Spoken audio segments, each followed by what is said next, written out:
Most personal brands fail before they ever even really get going. And it's not because the person didn't try hard enough, or they didn't post enough, or they didn't buy the right course. It's because they started building on a foundation that wasn't actually built first. And I've watched this hundreds of times. Someone will decide that they want to build a personal brand. They will pick a niche they don't really care about. They will start to write out messaging and copy that pretty much sounds like everyone else in their industry. And they start to copy someone else's content and their style on Instagram. And then 6 months later, they are wondering why nothing is landing. There's no acquisition, there's no sales, no growth, and no followers coming through. So what people don't tell you about personal branding is it's not just about posting more. It's not just even about hooking harder, in all fairness. It's about getting more sophisticated with your content. It's about being grounded to who you actually are right at the start. So today what I'm going to do is I'm going to walk you through the 7-step framework that I use to build personal brands from the ground up, not just for followers, but for trust, authenticity, connection, and also generating leads and growth in your business as well. So by the end of this video, you will know exactly what is missing from yours and then what you can do to basically fix that. So let's get into it. Step number 1 is to isolate what your obsession is. What is the one thing that you can speak about every single day with pure passion, pure perseverance, pure persistence? And notice the language I'm using there. So that is for me with AI. I'm so passionate about it and personal branding. I'm not asking about what you're good at. Right? That's a different question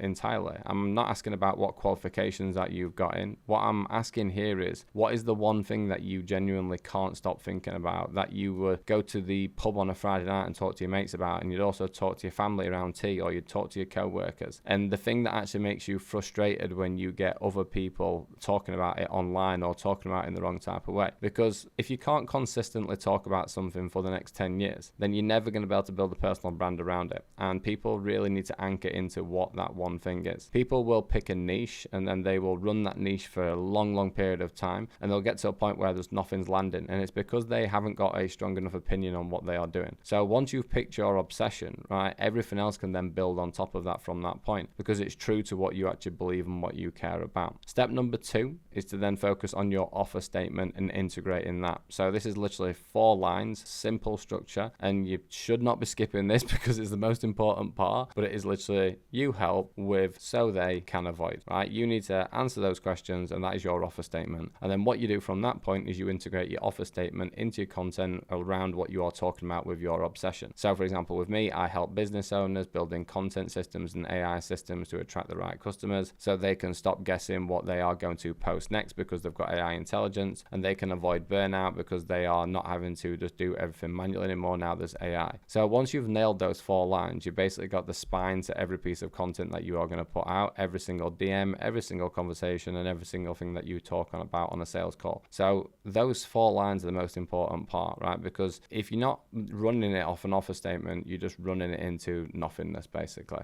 Step number 3 is to focus on building your visual identity. So your audience needs to see you, not just hear from you. And this is where, or just create a fake version of yourself. Like, you don't need to be coming in and thinking, I need to match my personal brand to my audience. That's the complete opposite of what you should be doing. I want you to be looking at what actually shapes your visual identity. What are you doing on a day-to-day basis that you can talk about and you can showcase that is actually real? So getting real life BTS, not just sat at your desk, but going to the gym, walking the dogs, or looking after your wife or your husband or your kids, or meeting friends. Like, whatever it may be, it could be your hobbies. Like for me, is mountain climbing, is going out on my road bike, is going to boxing. You need to understand that people want to understand you and get to know you on a much deeper level now compared to what they used to have to do or want to do because of AI, because there's so much content online. And the one thing that is actually going to make you unique online with your BTS and your creatives is going to be you and your life. You don't need to recreate yourself for your audience. You just need to actually show yourself to your actual audience. So when you're in this type of spot, what I want you to start thinking about is documentation, right? Your audience will want real life, day-to-day and week-to-week documentation over anything else, right? Stop performing and start documenting, and I promise you your content creation journey will be so much easier. Step number 4 from that point is your core messaging system.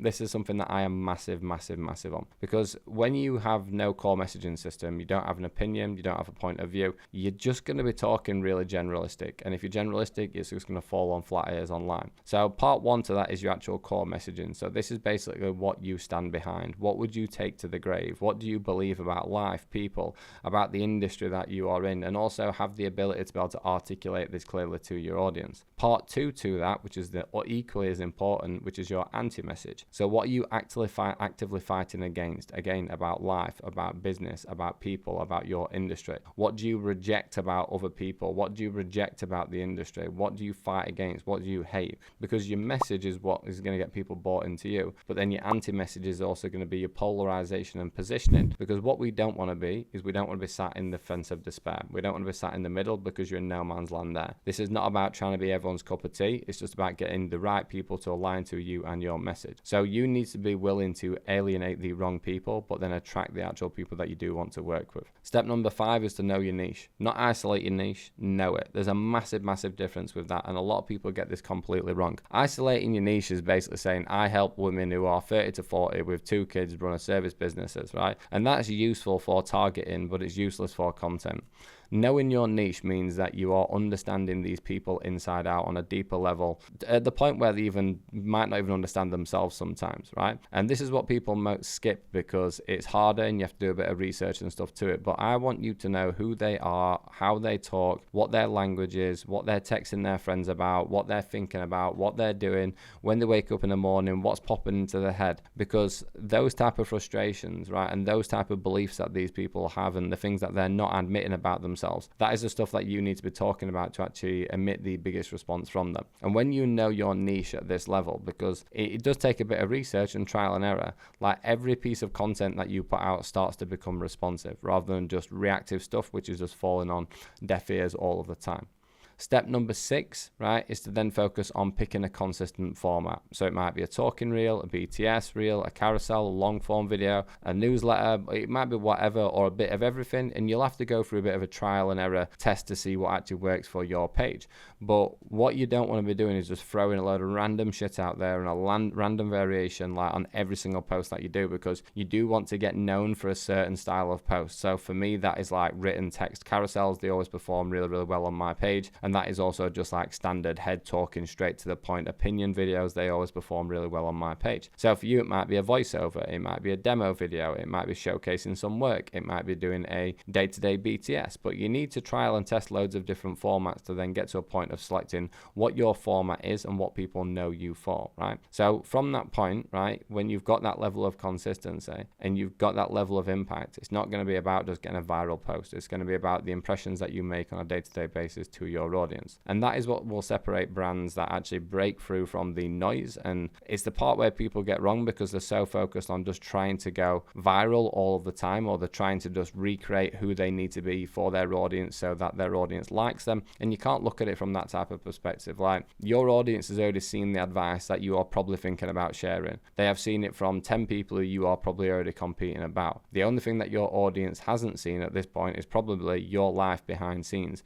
your beliefs, your opinions, your views, your perspectives, your processes, because that is the only thing that other people cannot replicate. And it's also the one thing that artificial intelligence can't replicate as well. So when you start to lead with experience and you follow through with your lessons, like, that's the formula for me. What I'd call it is the arrowhead to content. How can you hook people into one of your own stories and experiences, beliefs and emotions and processes to then associate, right, to that audience while being really clear with your obsession, while being really clear with your offer statement, while being really clear with knowing your niche, while being really clear with your content and your basically formatting structure. So when you've got that level of consistency, it doesn't matter how great your hook is or how well one reel runs, because I've got clients who have gone viral on 2 or 3 posts, but then the page after that doesn't really follow through with much after that, and they've got a few followers, yeah, but they've not built a strong personal brand. And for me, personal branding isn't something that is built in the next 2 or 3 days, guys. It's not something that's built in the next week or month or even year.